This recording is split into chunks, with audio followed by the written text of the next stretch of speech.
Assalamualaikum warahmatullahi wabarakatuh.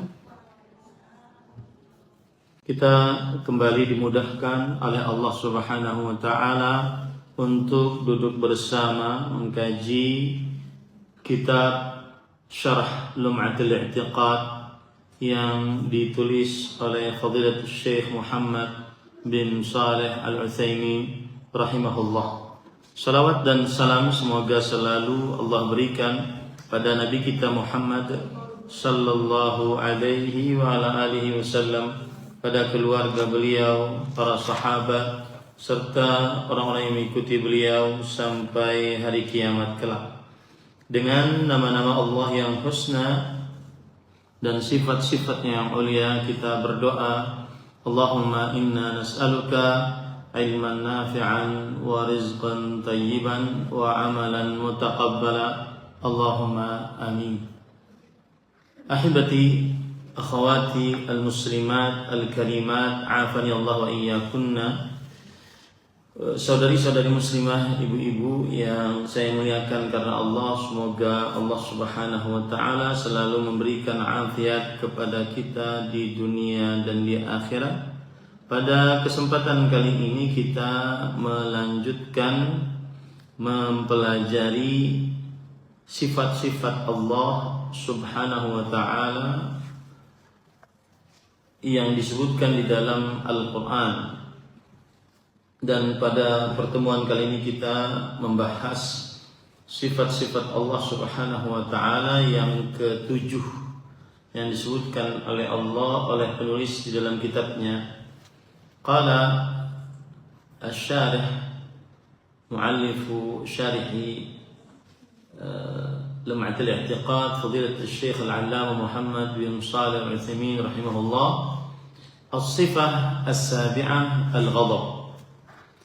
Syarah dari sifat yang ketujuh adalah al-ghadab. Al-ghadab min sifatillahi ats-tsabitati lahu bil kitabi was sunnati wa ijma'is salaf. Qala Allah Ta'ala fi man qatala mu'minan muta'ammidan wa ghadiba Allahu 'alaihi wa la'anahu. Wa qala an-nabiy sallallahu alaihi wa alihi wasallam, inna Allaha kataba kitaban 'indahu fawqa al-'arsy, inna rahmati taghlibu ghadabi, muttafaqun alaih. Wa ajma'a as-salafu ala thubuti al-ghadabi lillah, fayajibu ithbatuhu min ghairi tahrifin wala ta'tilin wala takyifin wala tamthil, wa huwa ghadabun haqiqiyyun yaliqu billah.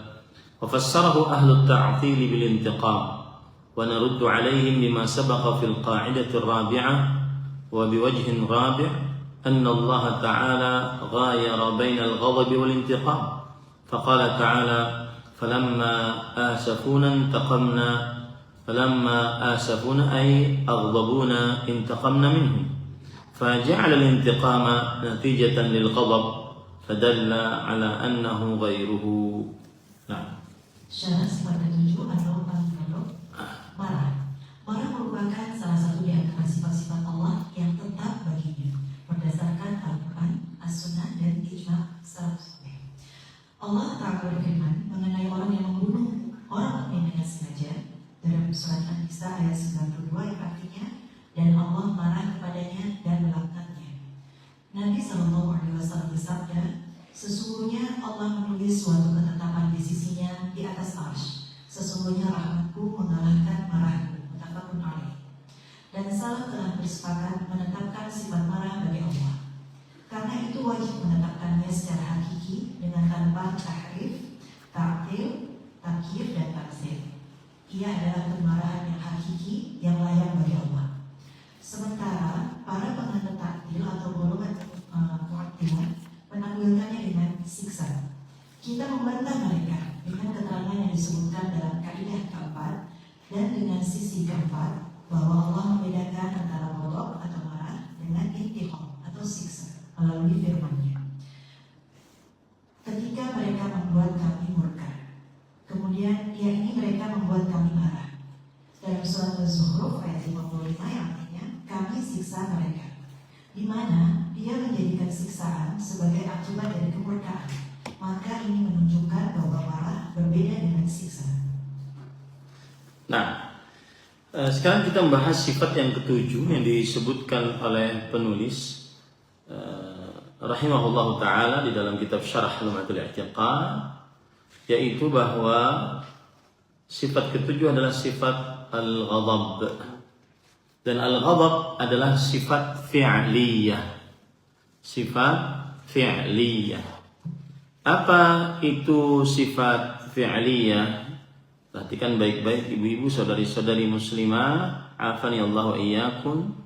Sifat fi'liyah adalah sifat yang berkaitan dengan kehendak dan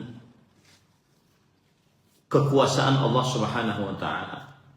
In syaa'a fa'alahu wa in syaa'a lam yaf'al. Sifat fi'liyah adalah sifat yang berkaitan dengan kehendak dan kuasa Allah Subhanahu wa taala. Jika Allah menghendaki, Allah melakukannya. Jika Allah menghendaki, Allah tidak melakukannya.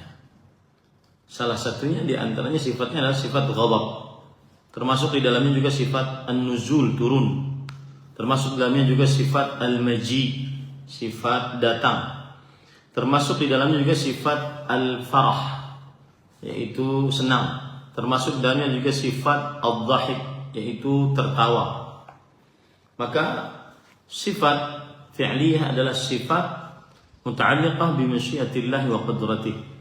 Sifat yang berkaitan dengan kehendak dan kuasa Allah Subhanahu wa taala. Nah, kemudian dalil dari Al-Qur'an, yaitu Allah berfirman dalam surah An-Nisa ayat 92, wa ghadiballahu alaihi, dan Allah marah kepadanya, wa la'an, dan melaknatnya. Dan ini Allah berfirman tentang orang yang membunuh mukmin dengan sengaja tanpa ada alasan yang dibenarkan oleh syariat. Orang yang membunuh orang yang beriman dengan sengaja tanpa ada alasan yang dibenarkan oleh syariat. Dan membunuh adalah dosa besar setelah kesyirikan, sebagaimana dikatakan oleh Imam Ahmad rahimahullahu taala, la a'lamu dzanban a'zama ba'da syirk min qatlin nafsi bighairi haq. Aku tidak pernah mengetahui dosa yang lebih besar dari kesyirikan setelah, saya ulangi, aku tidak pernah mengetahui dosa yang lebih besar setelah kesyirikan adalah kecuali dosa membunuh seseorang tanpa kebenaran. Aku tidak mengetahui dosa yang lebih besar setelah kesyirikan kecuali membunuh seseorang tanpa kebenaran. Nah, ini adalah termasuk daripada dosa sangat besar. Dan jangan bermudah-mudah dengan nyawa seseorang. Jangan bermudah-mudah dengan nyawa seseorang. Siapa yang selama hidupnya terlepas dari urusan darah dan nyawa seseorang, niscaya hisabnya akan mudah, seberapapun banyak dosanya selain kesyirikan. Rasulullah SAW bersabda, la yazalu rajulu fi fushatin min dini ma lam yusib daman haraman. Masih saja seseorang di dalam kelapangan dalam urusan agamanya saat hisabnya selama belum terkena darah yang diharamkan. Rasulullah SAW juga menyebutkan tentang hadis yang menunjukkan beratnya membunuh seseorang tanpa kebenaran. Di antara hadis tersebut adalah Rasulullah SAW bersabda, la zawalud dunya ahwanu indallah min qatli rajulin muslim. Yang artinya, sungguh hancurnya dunia lebih ringan di sisi Allah Subhanahu wa taala dibandingkan membunuh seorang muslim.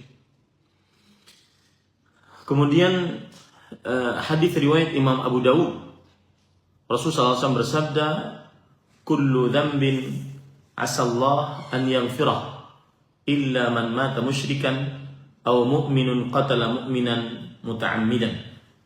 Setiap dosa Allah Subhanahu wa taala mengampuni dosa tersebut kecuali yang meninggal di dalam keadaan musyrik atau seorang beriman membunuh seorang beriman lainnya dengan sengaja. Ini berat. Dosa membunuh tanpa kebenaran adalah berat. Makanya di dalam ayat ini wa ghadiballahu alaihi, Allah Subhanahu wa taala murka atasnya. Allah Subhanahu wa taala murka atasnya. Maka hati-hati ibu-ibu, saudari-saudari, baik membunuh secara langsung ataupun penyebab terbunuhnya orang-orang tanpa kebenaran. Dalam hadis riwayat Bukhari Muslim, Rasulullah SAW bersabda, ijtanibus sab'al mubiqat, jauhilah 7 dosa yang membinasakan. Dan yang dimaksud dengan membinasakan di sini adalah membinasakan pelakunya, memasukkannya ke dalam api neraka jahanam. Salah satu dari 7 dosa tersebut, qatlun nafsil lati harramallahu illa bil haqq, membunuh seseorang yang diharamkan oleh Allah Subhanahu wa taala kecuali dengan kebenaran. Kecuali dengan kebenaran. Maka sekali lagi, hati-hati membunuh seseorang tanpa kebenaran. Jangan sampai membunuh seseorang tanpa kebenaran, baik secara langsung ataupun secara sebab dia penyebab terjadinya pembunuhan tersebut. Dalam hadis yang lain, saya sebutkan hadis-hadis untuk dosa besar membunuh ini agar kita sebagaimana apapun sakit hati kita, maka jangan urusan dengan nyawa. Jangan urusan dengan nyawa.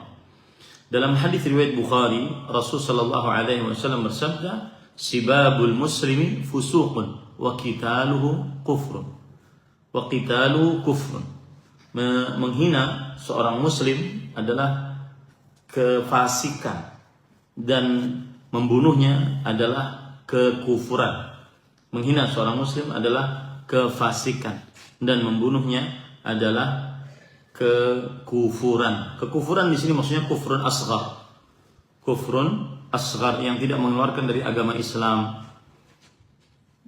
Nah, kemudian ibu-ibu, saudari-saudari muslimah yang dimuliakan oleh Allah Subhanahu wa taala, kembali kita ke permasalahan kita, yaitu sifat ghadab bagi Allah Subhanahu wa taala, bahwa Allah memiliki sifat ghadab, marah. Dalil yang lain yang disebutkan oleh para ulama sebagai tambahan adalah surat An-Nur ayat 9. Allah Subhanahu wa taala berfirman, wal khamisah anna ghadaballahi 'alaiha in kana minas sadiqin. Dan yang kelima, bahwa kemarahan Allah atasnya jika ia termasuk orang-orang yang jujur. Termasuk orang-orang yang jujur. Kemudian dalil yang lain juga surat Thaha ayat 81. Dalil yang menunjukkan bahwa Allah Subhanahu wa taala marah, ghadab. Kulu min thayyibati ma razaqnakum, makanlah kalian seluruhnya dari hal-hal yang baik yang kami berikan rezeki kepada kalian. Wala tatghaw fihi, dan janganlah kalian melampaui batas di dalamnya. Fayahilla 'alaikum ghadabi, maka halal atas kalian kemarahanku. Halal atas kalian kemarahanku. Wa man yahlil 'alaihi ghadabi faqad hawa, dan barang siapa yang halal atasnya kemarahanku, maka sungguh dia telah binasa. Begitu juga dalil surat Al-Mumtahanah ayat 13. Al-Mumtahanah ayat 13. Ya ayyuhalladzina amanu la tatawallaw qauman ghadiballahu alaihim. Wahai orang beriman, janganlah kalian berwala, loyal, cinta kepada orang-orang yang Allah marah atas mereka. Yang Allah marah atas mereka. Ini dalil yang menunjukkan bahwa di dalam Al-Quran ada sifat marah. Di dalam Al-Quran ada sifat marah. Kemudian penulis atau pensyarah kitab Lum'atul I'tiqad, Fadilat Syekh Al-Allamah Muhammad bin Shalih Al-Utsaimin rahimahullah, menyebutkan hadis tentang adanya sifat marah bagi Allah Subhanahu wa taala. Di antaranya hadis riwayat Bukhari dan Muslim, "Innallaha kataba kitaban 'indahu fawqal 'arsy, inna rahmati taghlibu ghadabi." Sesungguhnya Allah menulis suatu ketetapan di sisinya di atas 'arsy. Sesungguhnya rahmatku mengalahkan amarahku. Muttafaqun alaih. Hadis riwayat Bukhari dan Muslim. Dan hadis ini sangat cocok dan sangat diperlukan di saat-saat sekarang ini. Saat banyak musibah, banyak banjir bandang, banyak genangan, banyak musibah. Ya, maka selalu tanamkan hadis ini, inna rahmati sabaqat ghadabi atau taghlibu ghadabi. Sesungguhnya rahmatku mengalahkan amarahku. Ada pemandangan menarik ibu-ibu, saudari-saudari muslimah yang dimuliakan oleh Allah saat ada musibah seperti ini, yaitu bagaimana hati kita semakin cinta dengan Allah Subhanahu wa taala. Meskipun seseorang mendapatkan musibah, bahkan musibah walau hanya sekedar keresahan, kegelisahan, kegundahan, ketidaktenangan hati, atau permasalahan-permasalahan yang menumpuk, atau musibah-musibah pada fisik seperti banjir bandang, kemudian wafat orang-orang yang diwafatkan oleh Allah Subhanahu wa taala dari keluarga, rasa takut, rasa lapar, kekurangan harta, kekurangan makanan, maka pemandangan tauhid yang sangat indah saat datang musibah adalah bagaimana caranya kita lebih mencintai Allah Subhanahu wa taala saat dapat musibah. Maka salah satu hal cara agar mencintai Allah Subhanahu wa taala yaitu terus selalu merasakan bahwa Allah Subhanahu wa taala sudah terlalu banyak nikmat yang Allah berikan kepada hambanya, kepada kita semua. Dan salah satu nikmat yang Allah Subhanahu wa taala berikan kepada kita semua adalah nikmat al-iman, al-Islam, nikmat keimanan, nikmat beragama Islam, nikmat menjadi Nabi Muhammad sallallahu alaihi wasallam. Sehingga musibah yang kita dapati tersebut tidak membuat kita putus asa, tidak membuat kita dongkol, marah dengan Allah Subhanahu wa taala, tidak membuat kita berkata-kata kasar, kotor, keji terhadap hak Allah Subhanahu wa taala. Yang ada malah kita lebih mendekat kepada Allah Subhanahu wa taala. Jadi saya berpesan saat dapat musibah-musibah, maka munculkanlah rasa cinta kepada Allah Subhanahu wa taala lebih, dengan cara lebih mengingat nikmat-nikmat Allah Subhanahu wa taala yang Allah pernah berikan kepada kita. Sungguh musibah yang kita dapati tidak lebih banyak dan lebih besar daripada nikmat Allah yang Allah Subhanahu wa taala berikan kepada kita. Salah satu hal yang menarik juga pemandangan tauhid yang mendatangkan cinta Allah saat datang musibah adalah seseorang dengan musibah ini ketika dia bersabar, maka dia akan mendapatkan pahala yang tidak bisa dihitung. Allah Subhanahu wa taala berfirman, "Innama yuwaffas sabiruna ajrahum bighairi hisab." Sesungguhnya orang-orang yang sabar akan diberikan ganjaran pahalanya dengan sempurna tanpa batas. Pahalanya tanpa batas. Bukankah ini nikmat Allah Subhanahu wa taala? Makanya Imam Ibnu Qayyim rahimahullah, penting ini dicatat untuk ibu-ibu, fi al-mihnati mihnatun. Fi al-mihnati minhatun, yang artinya di balik musibah terdapat karunia Allah Subhanahu wa taala. Dengan musibah akhirnya kita mengetahui bahwa Allah Subhanahu wa taala satu-satunya yang mencipta, mengatur, berkuasa. Dengan musibah akhirnya kita mengetahui bahwa yang paling pantas untuk disandari qalbu kepadanya hanya Allah Subhanahu wa taala.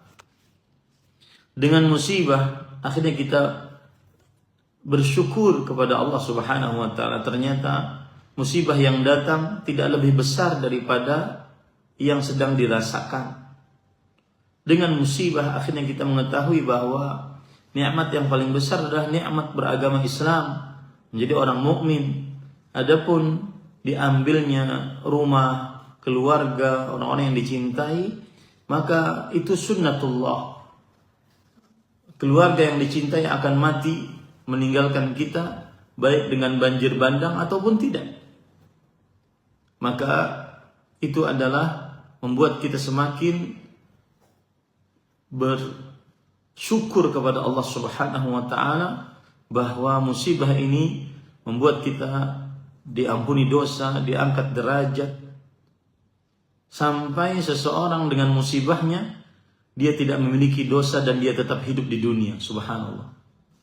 Rasulullah sallallahu alaihi wasallam bersabda, "La yazalu ma zala al-bala'u bil 'abdi hatta yamshi 'ala al-ardi wa alaysa 'alaihi khati'ah."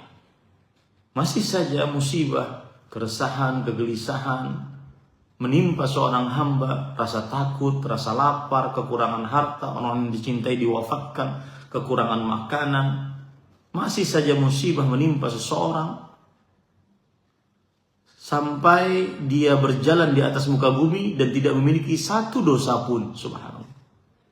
Fil mihnati minhatun. Di dalam musibah terdapat karunia Allah Subhanahu wa taala.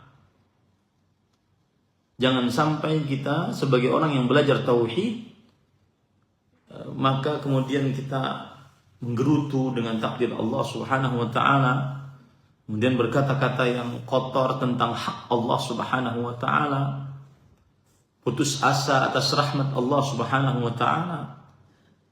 Bahkan dengan musibah seseorang akhirnya bertaubat kepada Allah Subhanahu wa taala. Kadang-kadang seseorang diberi musibah dulu baru dia bertaubat kepada Allah Subhanahu wa taala. Baru dia semangat mengerjakan ketaatan kepada Allah Subhanahu wa taala dan seterusnya. Maka hadis ini agung, inna rahmati taghlibu ghadabi. Sesungguhnya rahmatku mengalahkan keamarahanku. Tanamkan itu terus Ibu di dalam qalbu kita. Saya ini sering mengatakan kita belajar akidah bukan untuk referensi ilmu, bukan cepat-cepatan selesai kitab, tetapi menjadi akidah, menjadi keyakinan di dalam qalbu tanpa ada keraguan di dalamnya. Terutama yang kita pelajari adalah Allah Subhanahu wa taala. Oleh karenanya para ulama mengatakan syaraful ilm bi syarafil ma'lum. Ilmu akidah itu ilmu yang agung. Kenapa? Karena yang dipelajari adalah tentang Allah Subhanahu wa taala. Ibu sekarang mungkin ada yang berhadir dalam keadaan sedang kebingungan, sedang keresahan, kegelisahan yang marak di zaman media sosial karena memang banyak yang dilihat. Dan saya pesankan ini, media sosial pembuat rasa gelisah.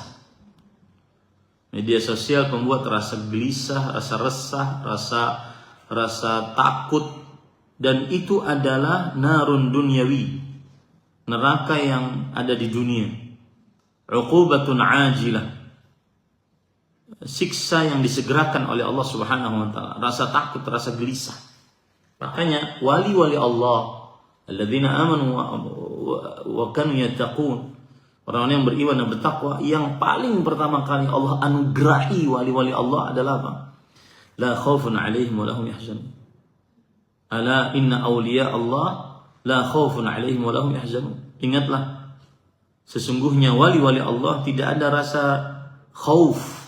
Khauf itu rasa takut. Rasa takut, takut atas apa yang belum dia dapatkan, atau rasa cemas, rasa gelisah. Bagaimana dia menghadapi kehidupan besok? Apa keputusannya nih dari permasalahan ini nih? Bagaimana nantinya nih? Rasa takut. Walahum yahzanun, sedih. Sedih, dia tidak sedih atas apa yang dia belum dapatkan. Tidak sedih atas apa yang terlewat dari dirinya. Dia senantiasa bersandar kepada Allah Subhanahu wa taala. Tanamkan itu ibu. Ketika musibah datang, bagaimana kalbu kita semakin cinta kepada Allah. Semakin cinta kepada Allah. Subhanallah, ini pengalaman banyak sekali dalam kehidupan kita. Musibah bertubi-tubi, kemudian permasalahan memuncak, maka tanamkan di dalam kalbu semakin rasa cinta kepada Allah Subhanahu wa taala. Salah satu yang membuat kita cinta adalah hadis yang kita bacakan ini. Inna rahmati taghlibu ghadabi. Ya Allah, rahmatmu mendahului dari kemarahanmu. Apa yang aku rasakan ini adalah merupakan bagian dari rahmatmu. Merupakan bagian dari rahmatmu. Nah, kemudian dalil yang lain yang menunjukkan Allah Subhanahu wa taala marah adalah hadis riwayat Imam Muslim dari Abu Hurairah radhiyallahu anhu. Rasulullah sallallahu alaihi wasallam bersabda, "Inna Rabbi qad ghadiba al-yawm ghadaban lam yaghdab qablahu mithlah wa lan yaghdab ba'dahu mithlah." Subhanallah. Ini pemandangan hari kiamat, Bu.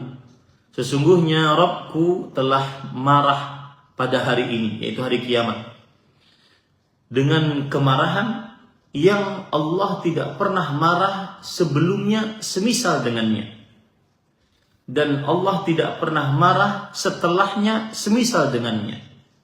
Subhanallah. Ini membuat kita akhirnya gentar untuk melakukan maksiat, untuk lancang terhadap Allah, melalaikan perintah, menjauhi larangan. Nah, maka dari ayat-ayat ini Ahlus Sunnati wal Jamaah menetapkan sifat amarah bagi Allah Subhanahu wa taala sesuai dengan keagungan dan kemuliaan Allah Subhanahu wa taala. Allah mempunyai sifat amarah dan kita menetapkannya tanpa melakukan tahrif, yaitu merubah baik lafaznya ataupun makna dari marah tersebut.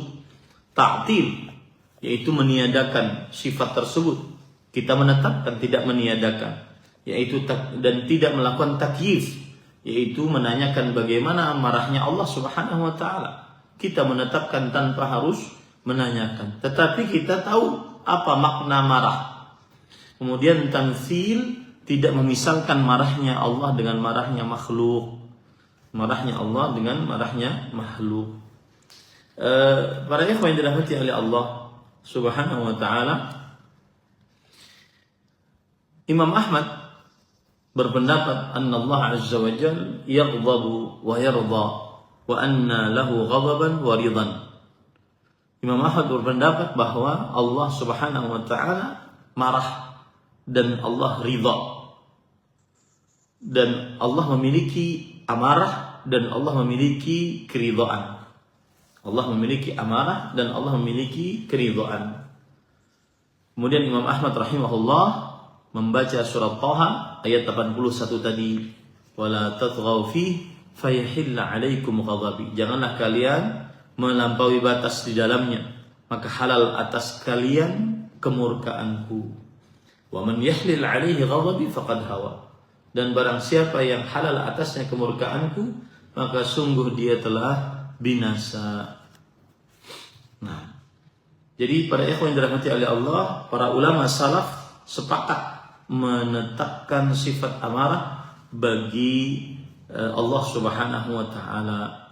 Di antara ulama yang bermanhaj salaf, di antaranya adalah Imam Ad-Darimi rahimahullah, bahwa Allah Subhanahu wa taala mempunyai sifat amarah. Ya, mempunyai sifat amarah. Nah, kata beliau setelah menyebutkan ayat-ayat dan menerangkan dalil tentang marahnya Allah, فَهَذَا النَّاطِقُ مِنْ كِتَابِ اللَّهِ يُسْتَغْنَى فِيهِ بِظَاهِرِ التَّنزِيلِ عَنِ التَّفْسِيرِ وَتَعْرِيفُهُ الْعَامَّةُ وَالْخَاصَّةُ wa ghairu haula'il mulhidin fi ayatillahi alladziina ghalatu fiha du'afa. Maka yang berbicara tentang Allah adalah punya amarah dan Allah marah, ini adalah Al-Quran yang mencukupkan kita dari tafsiran-tafsiran yang lain.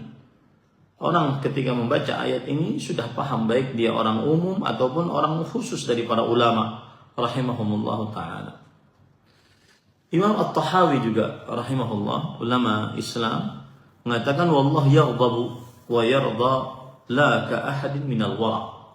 Allah marah dan Allah ridha tidak sama dengan marah dan ridhonya seorang pun dari makhluk Allah subhanahu wa ta'ala. Ini penetapan para ulama bahwasanya Allah mempunyai sifat amarah. Nah, kemudian ahibati akhawatil muslimat al-karimat afani Allah wa iyyakum, ibu-ibu saudari-saudari muslimah yang saya muliakan karena Allah, semoga Allah subhanahu wa ta'ala selalu memberikan afiat kepada kita di dunia dan di akhirat. Sebagian orang-orang yang menolak sifat-sifat fi'liyah bagi Allah subhanahu wa ta'ala dari kaum Mu'attilah, kaum yang menolak sifat-sifat Allah, mereka mengatakan bahwa marah di sini adalah memberi siksa. Marah di sini adalah memberi siksa. Maka kita bisa bantah dengan kaedah yang keempat yang sudah kita pelajari saat kita membicarakan tentang kaedah-kaedah di dalam nama-nama dan sifat-sifat Allah subhanahu wa ta'ala. Kaedah yang keempat yaitu orang-orang Mu'attilah menolak sesuatu dari nama-nama dan sifat-sifat Allah dan memalingkan dalil-dalil yang jelas. Maka kaedah ini perkataan mereka, bantahannya adalah kaedah yang keempat adalah perkataan mereka ini yang menolak sifat-sifat Allah menyelisihi dalil-dalil yang jelas. Allah menyatakan ghadiba, marah, dan jelas dalilnya. Mereka selisih dengan tafsiran-tafsiran yang lain. Yang kedua, mereka menyelisihi metode para salafus saleh, para sahabat, para tabi'in, para tabi'ut tabi'in. Mereka tidak menafsiri marah dengan siksa ataupun balas dendam. Yang ketiga, pendapat mereka ketika mengatakan marah di sini adalah Allah menyiksa, Allah balas dendam, maka ini tidak ada dalil yang mereka jadikan sebagai sandaran pendapat ini. Nah, inilah kaidah yang keempat yang harus ibu-ibu pahami baik-baik. Selalu setiap ada yang menolak sifat-sifat Allah, maka kita katakan pendapatmu menyelisihi dalil yang tegas. Yang kedua, pendapatmu menyelisihi pendapat para salafus saleh. Yang ketiga, kamu sendiri tidak mempunyai dalil atas pendapatmu ini. Begitu ya ibu-ibu, bisa dimaklumi. Kemudian juga bantahan yang keempat yang disebutkan oleh penulis di sini, bahwa mereka orang-orang Mu'attilah yang menolak sifat-sifat Allah, mereka mengatakan bahwa Allah itu tidak marah. Adapun marah yang disebutkan di dalam ayat atau dalam hadis maknanya adalah intiqam. Intiqam artinya adalah balas dendam, menyiksa, balas dendam. Kita katakan ada perbedaan antara amarah dengan balas dendam. Ada perbedaan antara amarah dengan balas dendam sebagaimana disebutkan oleh Allah dalam Al-Quran pada surah Az-Zukhruf ayat 55. Falamma asafuna, kata Allah subhanahu wa ta'ala, ketika mereka membuat murka kami, fan intaqamna minhum, maka kami balas dendam terhadap mereka. Ini menunjukkan ada kata amarah, yaitu asafuna, kemudian ada balas dendam, menunjukkan bahwa dua hal ini beda. Sifat amarah dan sifat balas dendam beda, maka tidak bisa disamakan. Nah, ini bantahan kepada orang-orang yang mengatakan bahwa amarahnya Allah subhanahu wa ta'ala adalah balas dendam ataupun memberi siksa. Kita katakan memberi siksa atau balas dendam adalah hasil dari amarah, bukan amarah tersebut. Yang jelas sebenarnya akidah Islam itu mudah. Nah, ibu-ibu, saudari-saudari muslimah yang dimuliakan oleh Allah Subhanahu wa taala, akan tetapi hanya ahlul kalam, orang-orang yang bersandar kepada akal, bersandar kepada ra'yu, pendapat, bersandar kepada perasaan, yang tidak mau menerima dalil-dalil dari Al-Quran dan hadis Rasul sallallahu alaihi wasallam secara jelas. Akhirnya mereka tafsirkan dengan tafsiran dari diri mereka sendiri. Maka kita bantah dengan kaidah yang keempat, yaitu bahwa pendapatmu itu tidak sesuai dengan dalil yang tegas dan jelas dari Al-Quran atau hadis Rasul sallallahu alaihi wasallam. Yang kedua, pendapatmu itu tidak sesuai dengan pendapatnya para salafus saleh. Yang ketiga, pendapatmu itu tidak berdalil. Nah, dari sini sekali lagi kita menyatakan bahwa Ahlus Sunnati wal Jamaah menetapkan sifat-sifat Allah Subhanahu wa taala yang sesuai dengan keagungan dan kemuliaan Allah Subhanahu wa taala, termasuk di dalamnya sifat amarah.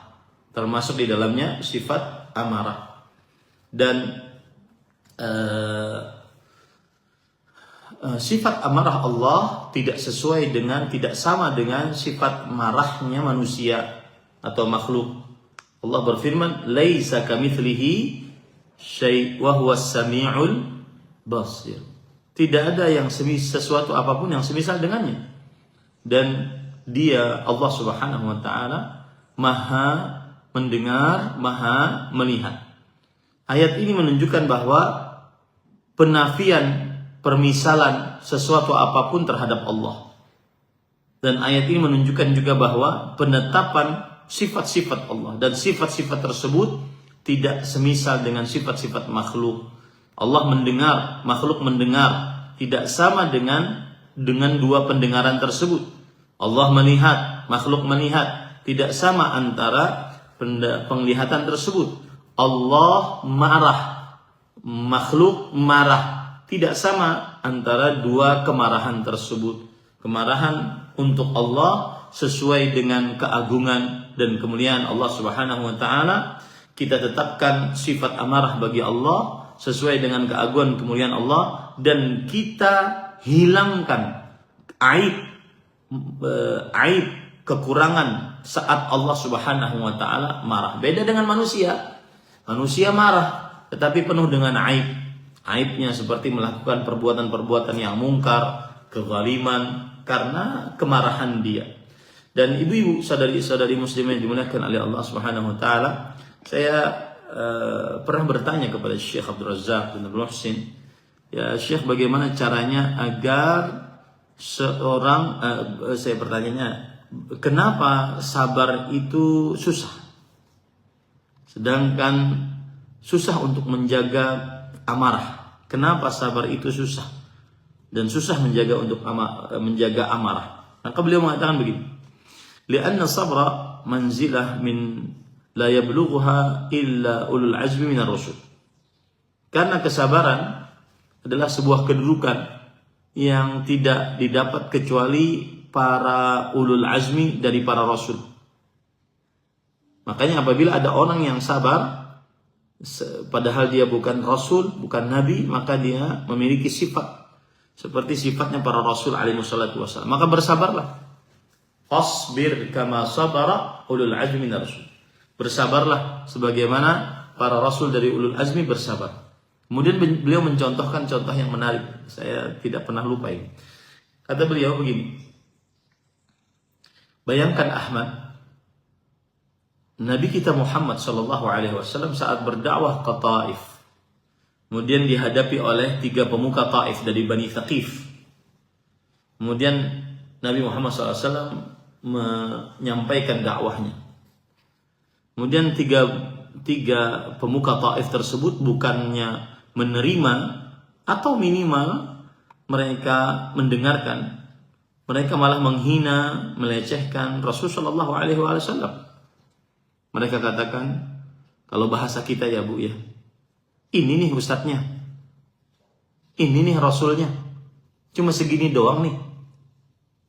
Ini manusianya ngaku jadi rasul. Ya subhanallah. Kemudian Ada lagi yang berkata dari salah seorang dari mereka, kalau seandainya engkau benar Rasul, maka rugi aku ngomong sama engkau. Subhanallah. Kadang kita ini merasakan keislaman yang sudah begini sempurna, padahal awal-awal perjuangan Islam Rasul Shallallahu Alaihi Wasallam menyampaikannya dengan penuh perjuangan,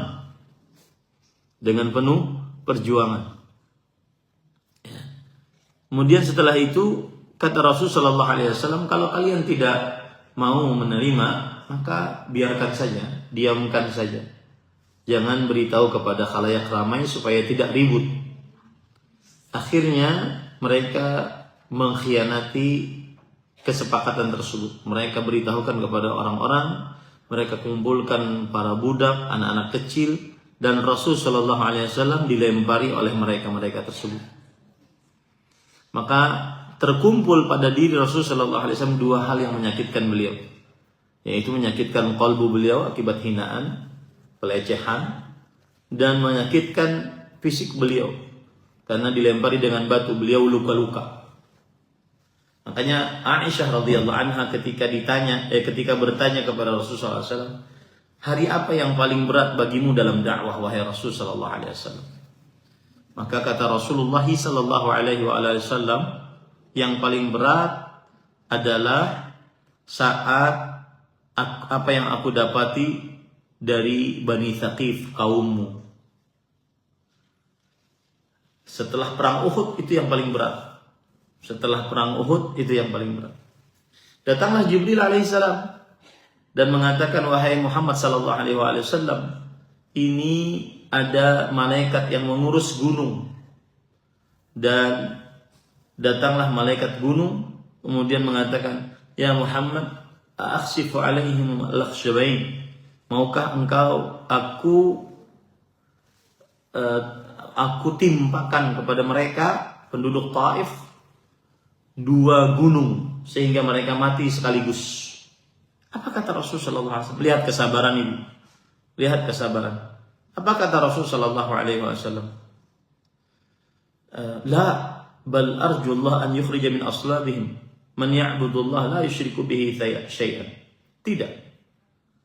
Bahkan aku berharap kepada Allah agar Allah mengeluarkan dari keturunan mereka orang-orang yang mensyirikkan Allah Subhanahu wa taala, dan orang-orang yang mentauhidkan Allah, beribadah kepada Allah Subhanahu wa taala dan tidak mensyirikkan Allah dengan sesuatu apapun.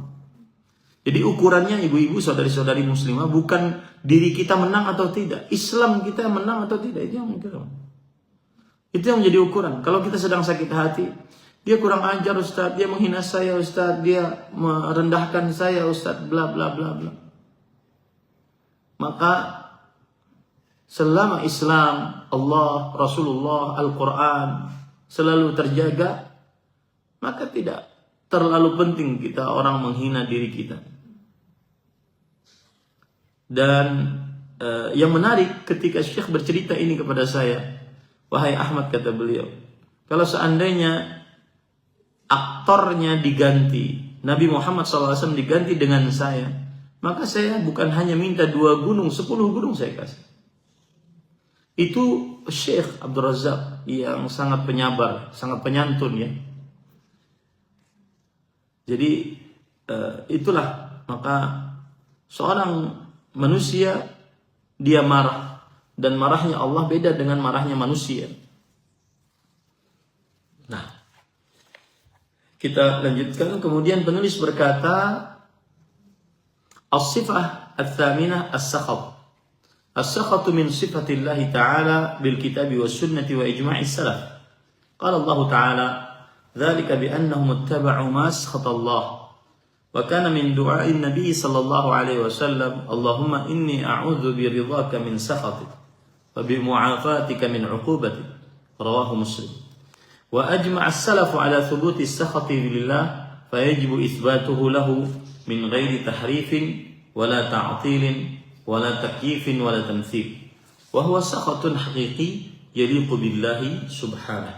Wa fassarahu ahlu at-ta'til bil intiqam wa naddu alaihim bima sabaqa fil qa'idati ar-rabi'ah. Sifat ke-8, as-sakhat atau murka adalah salah satu sifat Allah yang tetap berdasarkan Al-Quran, As-Sunnah, dan Ijma' as-salaf. Allah berfirman yang artinya, mereka mengikuti apa yang menimbulkan kemurkaan Allah. Surat Muhammad ayat 28. Di antara doa Nabi Sallallahu Alaihi Wasallam adalah, Ya Allah, aku berlindung kepada ridhamu dari kemurkaanmu dan pemaafanmu dari hukumanmu. Diriwayatkan oleh Muslim. Dan as-salaf bersepakat menetapkan sifat as-sakhat atau murka bagi Allah. Karena itu wajib menetapkan baginya tanpa tahrif, ta'til, takyif, dan tamtsil. Ia adalah kemurkaan yang hakiki yang patut bagi Allah. Sementara para penganut takdir atau mu'attilah menafsirkan atau menampilkan dengan siksa, dan kita membantah mereka dengan keterangan yang disebutkan dalam kaidah keempat. Baik, saya ingin membedakan antara ghadabnya Allah Subhanahu wa taala dengan ghadabnya makhluk. Apa bedanya? Ya, secara makna ya, secara makna.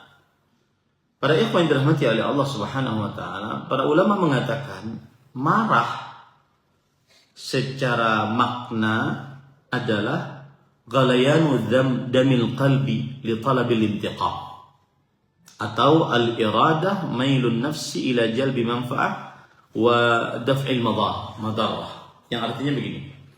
Marah artinya secara bahasa adalah mendidihnya darah di dalam dada untuk bisa membalas dendam. Marah artinya adalah mendidihnya darah di dalam dada untuk membalas dendam. Nah, ini tidak boleh kita berikan kepada Allah Subhanahu wa taala. Karena itu adalah marahnya siapa? Makhluk. Marahnya makhluk Allah Subhanahu wa taala.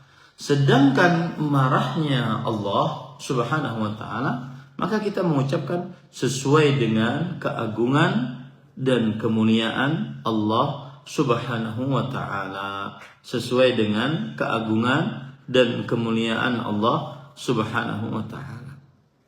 Baik. Sekarang kita masuk kepada sifat as-sakhat atau as-sukhut. Ya, dua-duanya benar, as-sakhat atau as-sukhut. Sifat as-sakhat ini adalah sifat fi'liyah juga. Apa tadi Ibu sifat fi'liyah? Sifat yang berkaitan dengan kehendak dan kuasa Allah Subhanahu wa taala. Jika Allah menghendaki, Allah lakukan. Jika Allah menghendaki, Allah tidak lakukan. Nah, kemudian penulis membawakan dalil dari Al-Quran tentang sifat as-sakhat ini, yaitu Allah Subhanahu wa taala berfirman, "Dzalika bi annahum ittaba'u ma askhatallah." Dzalika bi annahum ittaba'u ma askhatallah Subhanahu wa taala. Surat Muhammad ayat 28. Kemudian juga surat Al-Maidah ayat 80. Labi'sa ma qaddamat lahum anfusum an sakhitallahu alaihim. Sungguh buruk apa yang telah mereka lakukan. Allah murka atas mereka. Allah murka atas mereka. Surat Al-Maidah ayat 80.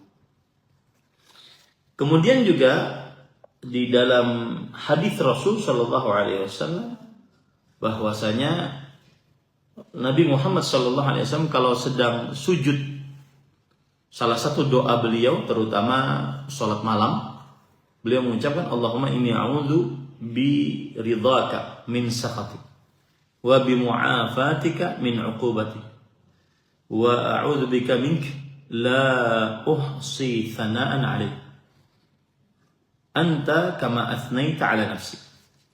Diharapkan ibu-ibu dihafal doa ini, silahkan searching di internet.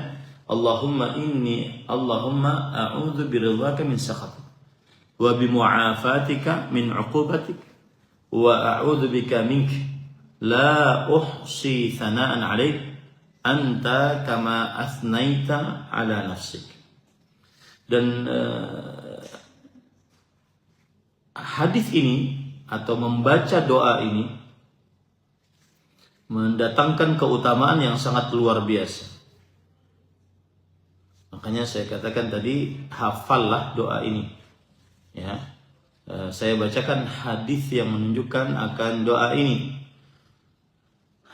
Doa ini salah satu hadisnya yaitu hadis riwayat Muslim. Nabi Muhammad Aisyah radhiyallahu anha bercerita, faqadtu Rasulullah sallallahu alaihi wasallam lailatan minal firash. Suatu saat, suatu malam, aku kehilangan Rasul sallallahu alaihi wasallam dari kasurnya. Biasa orang berpoligami kan begitu. Kehilangan, mungkin ke istri yang lain gitu ya. Faltamastuhu, maka aku cari, karena dulu tidak ada listrik. Fawaqa'at yadi ala batni qadamai, maka kemudian tanganku menempel pada telapak kaki Rasul sallallahu alaihi wasallam yang dalam, maksudnya yang bawah. Telapak kaki Rasul sallallahu alaihi wasallam yang dalam. Wa huwa fil masjid, dan beliau sedang di masjid. Artinya antara rumah atau kamar Aisyah radhiyallahu anha dengan masjid itu bersebelahan. Wa huma mansubatan, dan kedua telapak tersebut tegak. Wa huwa yaqul, dalam keadaan demikian beliau berkata, Allahumma in a'udzu biridhaka min sakhatik wa bimu'afatika min 'uqubatik wa a'udzu bika minka la uhsi thana'an 'alaik anta kama athnaita 'ala nafsi. Yang artinya, ya Allah, aku berlindung dengan ridha-Mu dari kemurkaan-Mu, dan aku berlindung dengan afiat-Mu dari siksa-Mu, dan aku berlindung denganmu darimu, dari siksamu. Aku memuji engkau dengan pujian yang engkau puji dirimu sendiri atasnya. Maka para ikhwan yang dirahmati oleh Allah Subhanahu wa ta'ala, keutamaan membaca ini adalah mendapatkan ridha Allah Subhanahu wa ta'ala. Keutamaan membaca ini adalah mendapatkan ridha Allah Subhanahu wa ta'ala. Dan waktu membaca ini adalah ketika sholat witir. Waktu membaca ini adalah ketika sholat witir. Nah, ini ibu-ibu, saudari-saudari muslimah yang dimuliakan oleh Allah Subhanahu wa ta'ala. Baik. Sekarang lebih dalam lagi tentang sifat as-sakhat. Apa bedanya sakhat dengan ghadab? Apa bedanya murka dengan marah? Para ulama mengatakan as-sakhat anna al-ghadab yakunu min as-saghir al-kabir wa min al-kabir ala as-saghir. Was-sakhat la yakunu illa min al-kabir ala as-saghir. Perhatikan bedanya, Bu. Amarah itu biasanya dari orang besar ke orang kecil, atau bisa juga saya ulangi, amarah biasanya dari orang besar ke orang kecil, yaitu orang yang lebih besar umurnya, lebih besar kedudukannya kepada orang yang lebih kecil. Sedangkan sakhat, murka, adalah bisa dari orang yang lebih besar kepada yang kecil, atau yang kecil kepada yang besar. Nah, itu bedanya. Itu bedanya antara sakhat dengan ghadab, marah dengan murka. Murka hanya dari orang yang lebih besar kepada orang yang kecil. Ini apa, Bu? Alhamdulillah.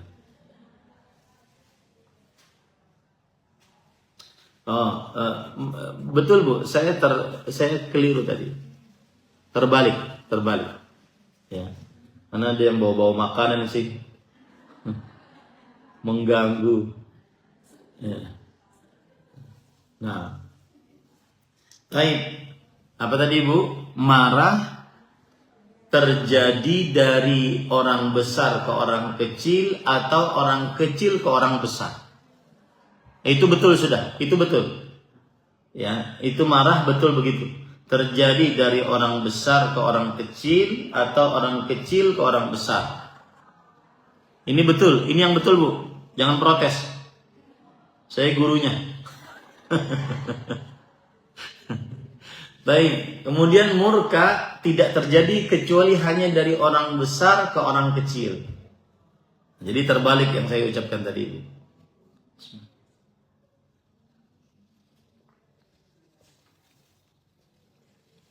Baik. Kemudian ibu-ibu saudari-saudari muslimah yang dimuliakan oleh Allah, para ulama bersepakat bahwa murka adalah sifat yang tetap bagi Allah Subhanahu wa taala. Di antara para ulama yang saya ingin sebutkan adalah Imam Abu Ismail As-Sabuni. Imam Abu Ismail As-Sabuni, beliau di dalam kitab Aqidatu As-Salaf Ashabil Hadis. Aqidatu As-Salaf Ashabil Hadis. Ini juga kitab menarik untuk dibaca. Ya. Wa kadzalika yaqulun fi jami' as-sifat yani bil itsbat allati nazala biha al-Qur'an wa waradat biha al-akhbar as-sihah min as-sam'i wal basar wal 'ain wal ridha was sakhat. Demikian pula para ulama salaf berpendapat di dalam seluruh sifat-sifat yang tetap disebutkan oleh Allah dalam Al-Quran ataupun di dalam hadis-hadis yang sahih, yaitu berupa sifat pendengaran, sifat penglihatan, sifat mata, sifat ridha, dan sifat murka. Sifat murka. Saya ulangi ya Bu, bedanya amarah dengan murka. Amarah terjadi dari orang besar ke orang kecil atau orang kecil ke orang besar. Sedangkan murka tidak terjadi kecuali dari orang besar ke orang kecil. Nah, baik. Kemudian ada sebagian yang menolak sifat murka, tetapi kita bantah dengan kaidah yang keempat. Apa Bu kaidah yang keempat? Siapa yang bisa jawab? Nah, apa kaidah yang keempat Bu?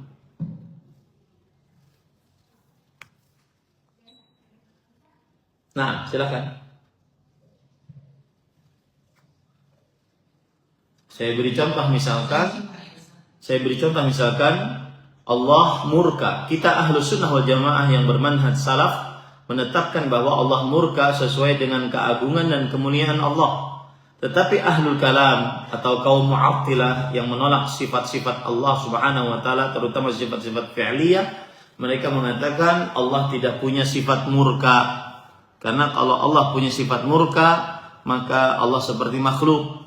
Kalau begitu kita harus takwil, kita harus tafsirkan dengan tafsiran yang lain. Nah, bagaimana cara menjawabnya?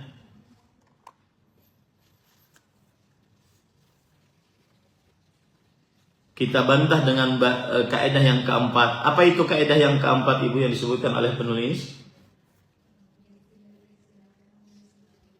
Ya, pembaca mungkin Ibu yang membaca.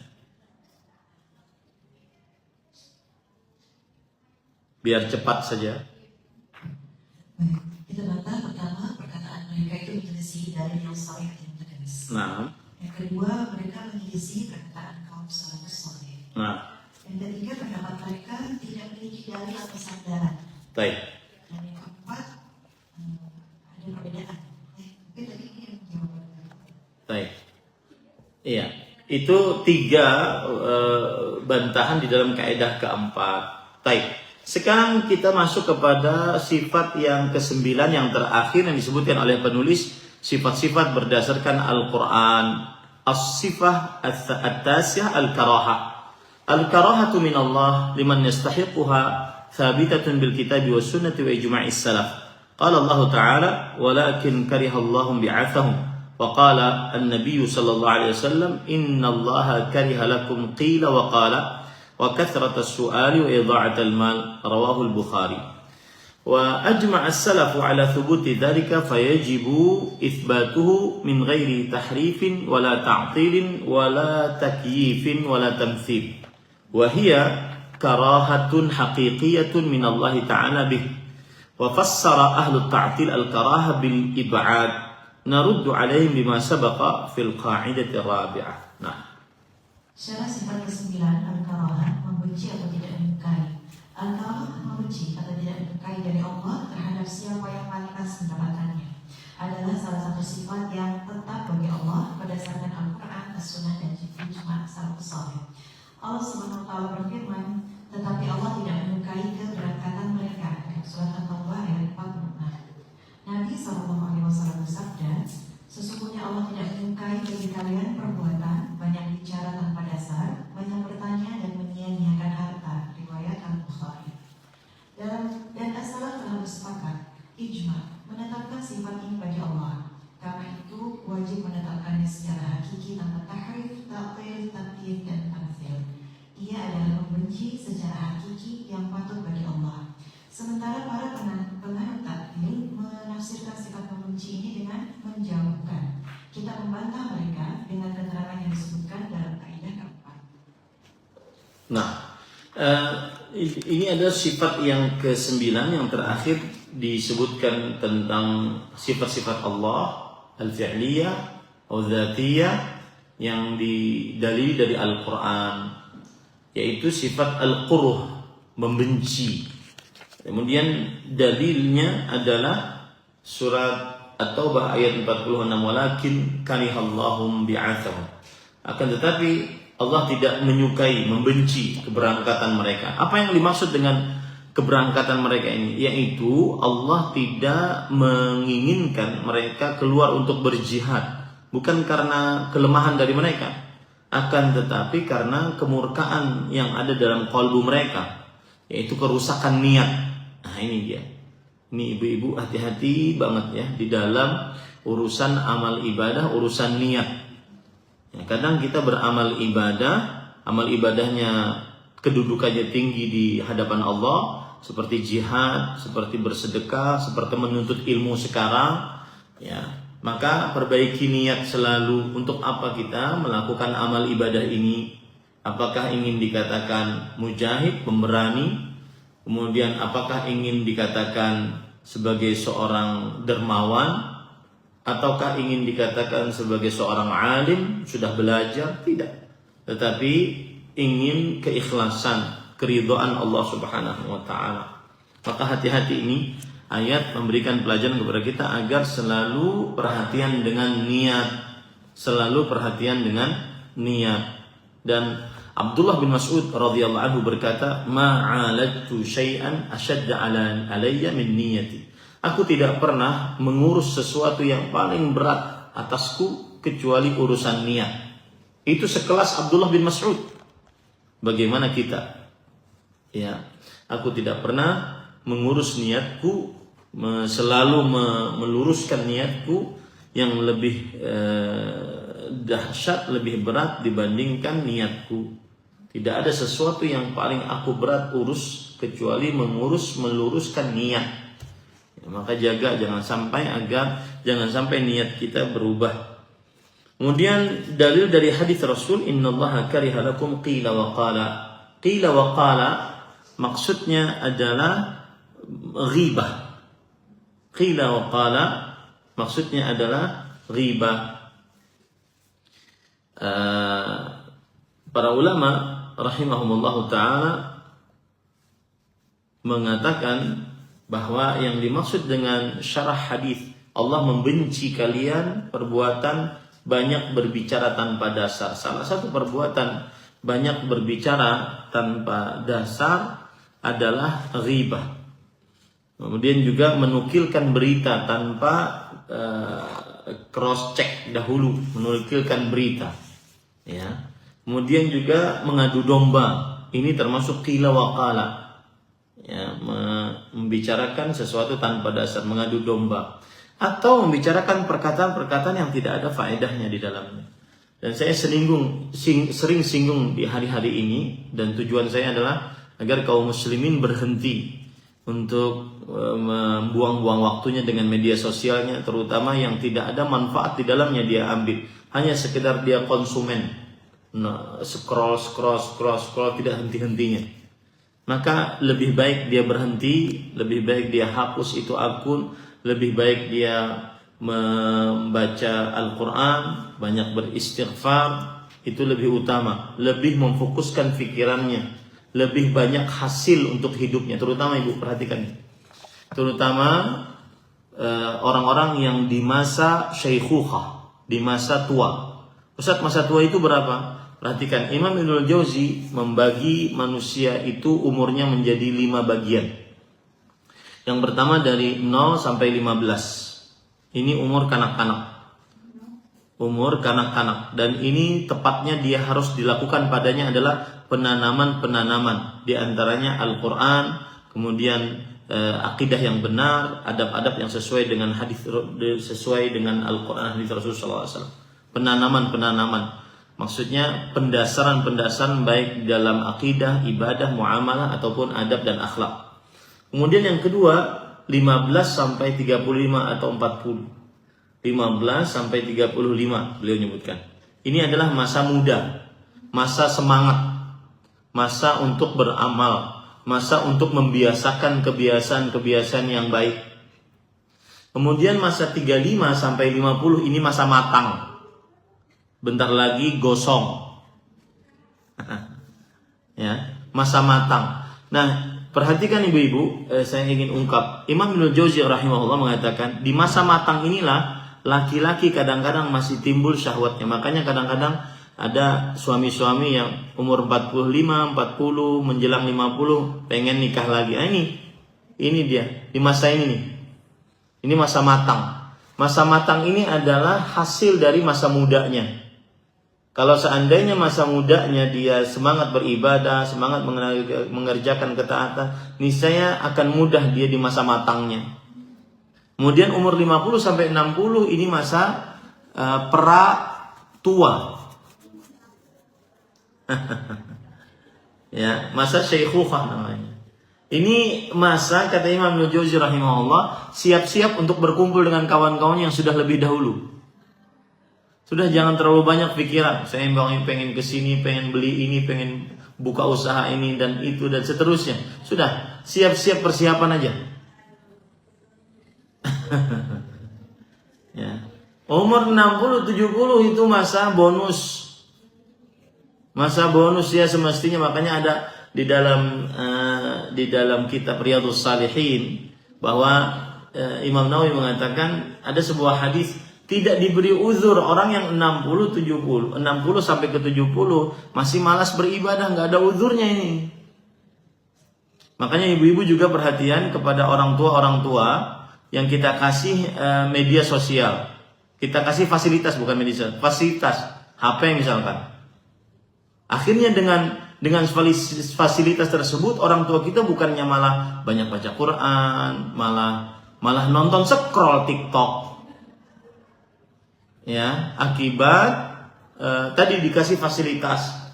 Nah, ini ibu-ibu, saudari-saudari muslimah yang dimuliakan oleh Allah. Jadi hati-hati qila wa qala, yaitu menjauhi hal-hal yang tidak bermanfaat. Termasuk di dalamnya bermain media sosial yang cuma konsumen saja. Mendingan hapus, Bu. Wallahi, demi Allah. Saya katakan, perhatikan ini. Fasatadhkurun ma aqulu lakum ufawwidu amri ila Allah. Ibu-ibu, saudari-saudari muslimah yang saya muliakan karena Allah, semoga Allah Subhanahu wa taala memberikan afiat kepada kita. Apa yang saya ucapkan tadi niscaya ibu akan ingat itu. Dan saya serahkan itu kepada Allah Subhanahu wa taala.